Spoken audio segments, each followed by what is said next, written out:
کیونکہ ہمارے آقا محمد رسول اللہ صلی اللہ علیہ وسلم نے فرمایا رمضان کے روزے کے بعد، بھئی رمضان کے روزے تو فرض ہے، 29 ہوئے کہ 30 ہوئے، ہمارے آقا صلی اللہ علیہ وسلم نے فرمایا رمضان کے روزے کے بعد اگر میں میری امت کو کہوں کہ کوئی روزہ رکھے تو محرم کا روزہ رکھے. بولو کون سا روزہ رکھے؟ محرم کا روزہ رکھے. لیکن دو رکھنے کے، یا تو 9ویں 10ویں یعنی ہمارے اعتبار سے سیٹرڈے سنڈے کو رکھنے کا، یا پھر سنڈے اور منڈے کو رکھنے کا، 10ویں اور 11ویں رکھنے کا. میرے کو یقین ہے موٹا والا اچھا والوں اور خاص کر کے میرے جوانوں روزہ رکھو گے نہیں انشاءاللہ. اب میں آپ کو بتاؤں یہ روزہ ہم کیوں رکھتے ہیں. آپ کو معلوم ہوگا حضرت موسیٰ، نام سنا آپ نے؟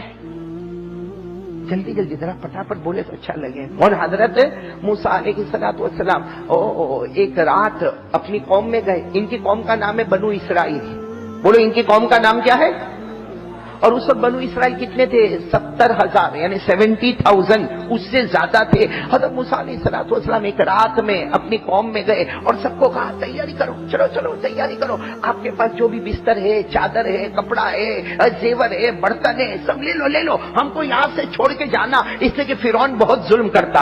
ارے فرعون بہت اتنا ظلم کرتا تھا، فرعون چھوٹے چھوٹے بچوں کو کاٹ دیتا تھا، چھوٹے چھوٹے بچوں کو ذبح کر دیتا تھا، عورتوں کی بے عزتی کرتا تھا، جوانوں کو مار دیتا تھا. تو حضرت موسیٰ علیہ السلام روئے، بنو اسرائیل کے پاس آ کے روئے، آج رات کو ہم کو یہاں سے بھاگ جانا ہے. ارے یہ کوئی چھوٹی موٹی جماعت کو لے کے نہیں جانا ہے. کتنے لوگ کو لے کے جانا ہے؟ 70,000 کو لے کے جانا ہے. اور اس میں مرد بھی ہے، عورتیں بھی ہیں، بچے بھی ہیں، دودھ پیتے بچے بھی ہیں. حضرت موسیٰ علیہ السلام نے کہا جتنا سامان لے سکتے ہو لو، اس لیے کہ ہم کو یہاں سے بہت دور دور دور نکل جانا. ارے ساری قوم نے کہا موسیٰ کیسی باتیں کرتے ہو، راستے میں فرعون کی پولیس ہوگی، فرعون کے آدمی ہوں گے، فرعون کے درباری ہوں گے، ارے کوئی نہ کوئی ہم کو پکڑے گا تو بہت مارے گا، ایسا راتوں رات کیسے نکل جائیں گے. حضرت موسیٰ علیہ السلام نے فرمایا ہم کو نکلنا ہے، اس لیے کہ فرعون زمین پہ پلاننگ کرے گا، میرا اللہ آسمانوں پر پلاننگ کرے گا.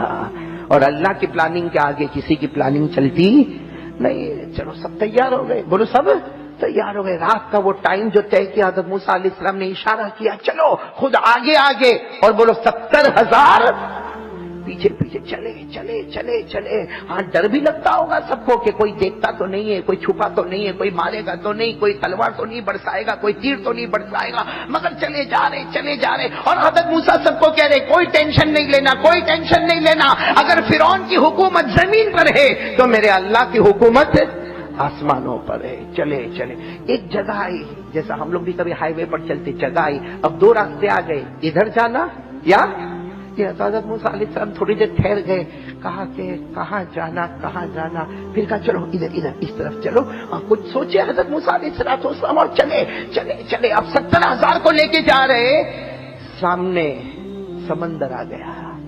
بولو کیا آ گیا؟ راستہ ختم ہو گیا. دریا، ارے موج مارتا ہوا دریا، تھپیڑے مارتا ہوا دریا. آپ نے دریا تو دیکھا ہوگا نا، ارے بڑا دریا، اس میں کیا جائے، اور کشتی بھی نہیں ہے اور کوئی تیرنا بھی آتا نہیں ہے. حضرت موسیٰ علیہ السلام نے دیکھا کہ سامنے دریا آ گیا اور 70,000 آئے.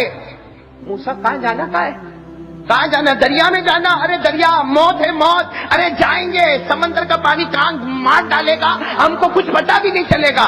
تو حضرت موسیٰ علیہ السلام کی آنکھوں میں آنسو آ گئے. کہا راستہ بھول گئے، غلط راستے پر آ گئے. تو سب نے کہا کیا کرنا؟ واپس چلو دوسری جگہ پہ جانا. چلو واپس چلو. اب 70,000 کو لے کے واپس چلے اور دور نظر آیا فرعون آ رہا ہے.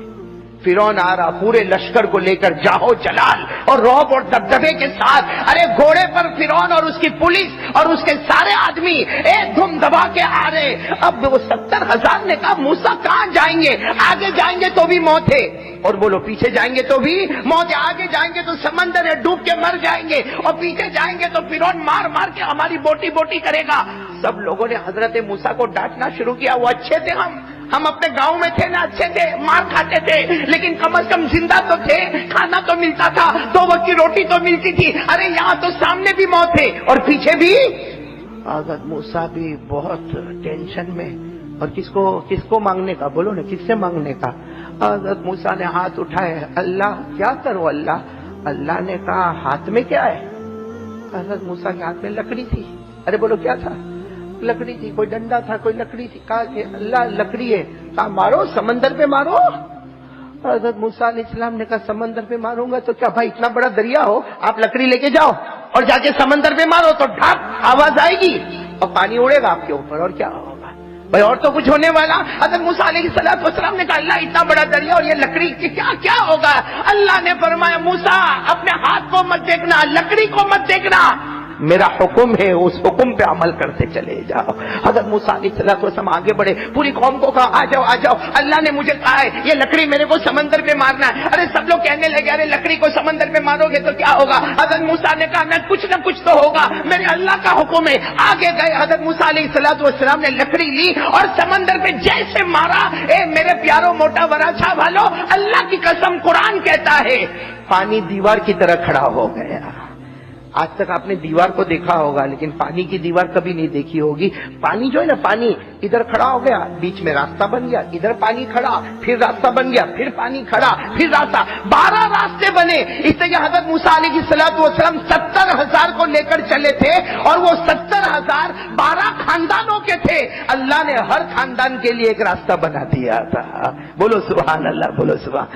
اب حضرت موسیٰ نے کہا چلو، حضرت موسیٰ فرماتے میرے اللہ کی قسم میں پورے قوم کو لے کر، پورے بنو اسرائیل کو لے کر چلا، ادھر پانی کی دیوار تھی، ادھر پانی کی دیوار تھی، بیچ میں راستہ تھا۔ حضرت موسیٰ فرماتے اللہ کی قسم ہم تھے، عورتیں تھی، بچے تھے، بچیاں تھی، ہم یہ کنارے سے وہ کنارے تک چلے گئے، ہمارے پاؤں کے نیچے تو پانی تھا لیکن اللہ کی قسم پاؤں کے اوپر پانی کا قطرہ بھی نظر نہیں آتا تھا۔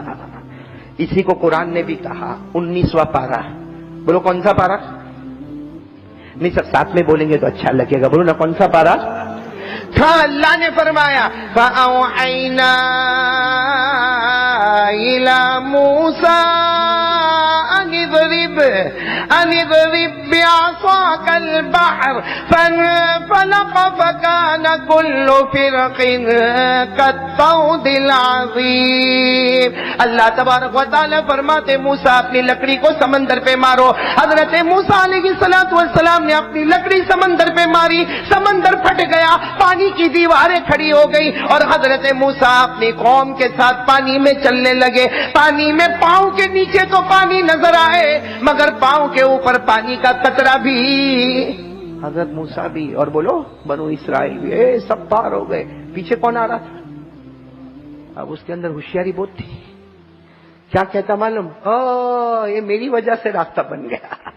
اس کو سمجھایا بھی کتنے لوگوں نے، تیری وجہ سے نہیں ہوا، وہ اللہ کے نبی ہے، وہ موسیٰ ہے، وہ پیغمبر ہے، تم کو نہیں معلوم، میری وجہ سے ہو گیا۔ اس لیے کہ فرعون کم بخت 400 سال کی تو عمر کا ہو گیا تھا۔ کتنے سال کا؟ اپنے میں کوئی جاوے 400 تک؟ کوئی جانے بھی نہیں دے رہے۔ اپنے 90 پہ ہو جاوے نا، 90 کے بعد مرے نہ پوچھے بھائی ایک مری گیا، نہیں مرے تو کیا نہیں مروا لو، کتنا جیے گا بھائی، سینچری پوری کرے گا۔ یہ فرعون نے 4 سینچری پوری کر دی، 400 سال کا ہو گیا۔ میرے کو معلوم ہے، میرا ایکسپیرینس ہے، یہ میری وجہ سے بنا ہے، چلو اپنے گھوڑے ڈالو۔ ارے سب نے منع کیا نہیں، ارے کہا ڈالو گھوڑے ڈالو۔ فرعون نے اپنا گھوڑا ڈالا، سارے پولیسوں نے اپنے گھوڑے ڈالے، سارے درباریوں نے اپنے گھوڑے ڈالے اور گھوڑے ٹاپ دبانا شروع کیا۔ سمندر کے بیچ میں پہنچے، اللہ نے پانی کو کہا واپس تیری حالت پر آ جا۔ پانی اپنی حالت پر آ گیا۔ بولو فرعون مر گیا، ڈوب گیا۔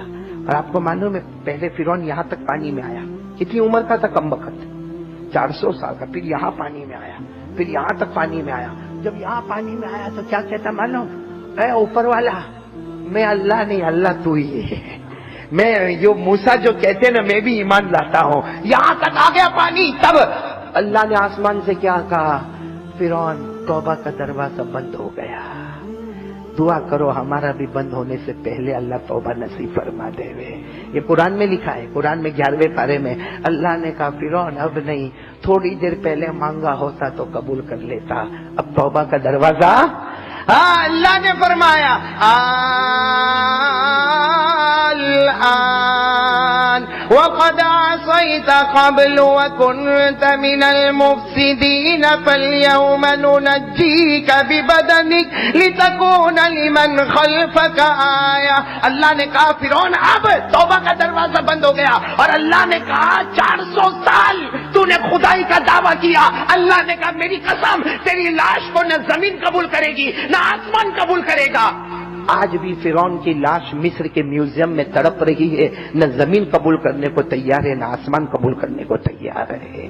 چلو فرعون، بولو فرعون مر گیا، ڈوب گیا، اس کا پورا لشکر برباد، اور حضرت موسیٰ پار ہو گئے۔ سبحان اللہ بولو نا، حضرت موسیٰ پار ہو گئے۔ اب یہ کڑی کو کڑی سے جوڑنا بہت ضروری ہے، جوڑیں گے نا، کڑی کو کڑی سے جوڑیں گے نا، یہ واقعے کو اپنے دماغ میں رکھنا۔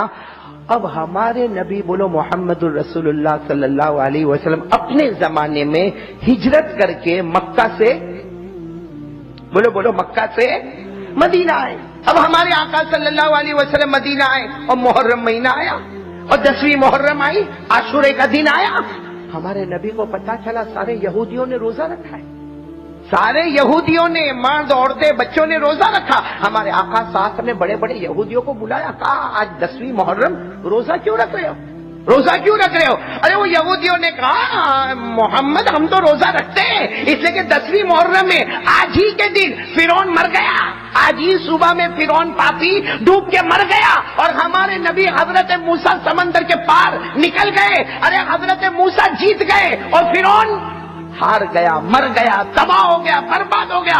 اس خوشی میں کہ ہمارے نبی کو نجات ملی، ہم 10ویں محرم کو روزہ رکھتے ہیں۔ ہمارے نبی نے اسی وقت فرمایا فَنَحْنُ أَحَقُّ بِمُوسَىٰ، ہمارے نبی نے فرمایا اگر تم موسیٰ سے محبت کرتے ہو ہم تمہارے سے زیادہ حضرت موسیٰ سے محبت کرتے ہیں۔ بتاؤ نا ہمارا ایمان موسیٰ پر ہے کہ نہیں ہے؟ ہم تو سارے نبیوں پر ایمان لاتے ہیں، ہمارا بچہ پڑھتا آمنت باللہ وملائکتہ وکتبہ ورسلہ، ہم تو سارے پیغمبروں پر ایمان لاتے ہیں۔ تو ہمارے نبی نے فرمایا اے یہودیوں اگر تم موسیٰ سے محبت کرتے ہو تمہارا معاملہ محبت کا ہے، ہمارا معاملہ تو ایمان کا ہے، ہم تو حضرت موسیٰ پر ایمان لاتے۔ چنانچہ ہمارے نبی نے سارے مسلمانوں کو جمع کیا اور کہا اگر یہ حضرت موسیٰ کی کامیابی میں 10ویں محرم کا روزہ رکھتے گئے، ہمارے نبی نے فرمایا میری امت بھی محرم 10ویں محرم کا روزہ رکھے گی۔ اس طرح 10ویں محرم کا روزہ آ گیا، بولو 10ویں محرم کا روزہ آ گیا۔ لیکن پھر ہمارے نبی نے کیا فرمایا جب 10ویں محرم کا روزہ ہو گیا؟ ہمارے نبی نے کیا فرمایا یہ تو ان کی کاپی ہو گئی۔ کن کی کاپی ہو گئی؟ یہودیوں کی، اور اسلام کسی مذہب کی کاپی نہیں کرتا، اس لیے ہمارے نبی نے فرمایا ہم روزہ رکھیں گے، بے شک 10ویں محرم کو روزہ رکھیں گے، لیکن یا تو ایک آگے رکھیں گے یا ایک پیچھے رکھیں گے، یعنی ہم 9ویں 10ویں رکھیں گے یا 10ویں اور 11ویں رکھیں گے۔ اور صحابہ کرام نے پوچھا کہ رکھیں گے تو کیا ملے گا؟ ہمارے آقا صلی اللہ علیہ وسلم نے فرمایا جس نے 10ویں محرم کا روزہ رکھا اللہ آنے والے سال کے گناہوں کو معاف کر دے گا۔ ایک روایت میں فرمایا اللہ اگلے سال کے گناہوں کو معاف کر دے گا، اور ایک روایت میں فرمایا ہمارے نبی نے